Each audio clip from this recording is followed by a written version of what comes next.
बारामती के 58.27% और राहुरी में 55% मतदान। वोट डालने के बाद सुनेत्रा पवार हुई भावुक। महाराष्ट्र के पुणे जिले की बारामती विधानसभा सीट पर हुए उपचुनाव में गुरुवार शाम 6 बजे तक 58.27% मतदान दर्ज किया गया।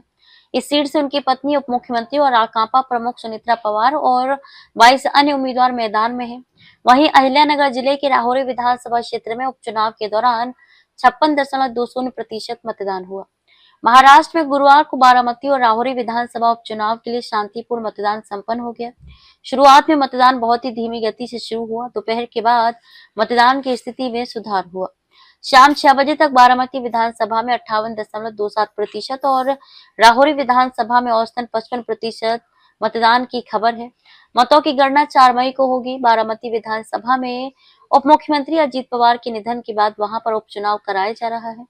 अजीत पवार की पत्नी और राज्य की उप मुख्यमंत्री सुनेत्रा पवार उम्मीदवार हैं। उनके लिए मुख्यमंत्री देवेंद्र फडणवीस, सुनील तटकरे, प्रफुल्ल पटेल, छगन भुजबल, उदय सामंत और रामदास आठवले सहित कई प्रमुख नेताओं ने चुनाव प्रचार किया, चुनावी रैलियों में भाग लिया। सुप्रिया सुले ने भी रैली में भाग लिया। उम्मीदवार सुनेत्रा पवार, सांसद सुप्रिया सुले, पार्थ पवार और विधायक रोहित पवार सहित कई प्रमुख नेताओं ने अपने मताधिकार का प्रयोग किया। सुनेत्रा पवार के खिलाफ विपक्षी महाविकास आघाड़ी एमवीए का कोई उम्मीदवार मैदान में नहीं है। तबीयत ठीक नहीं होने के कारण शरद पवार मतदान नहीं कर सके। अहिल्यानगर जिले की राहुरी विधानसभा पर 55.31% मतदान हुआ। इस सीट से बीजेपी के विधायक शिवाजी कर्डिले के निधन से सीट खाली हुई थी। यहाँ के उपचुनाव में बीजेपी ने उनके बेटे अक्षय कर्डिले चुनाव लड़ रहे हैं।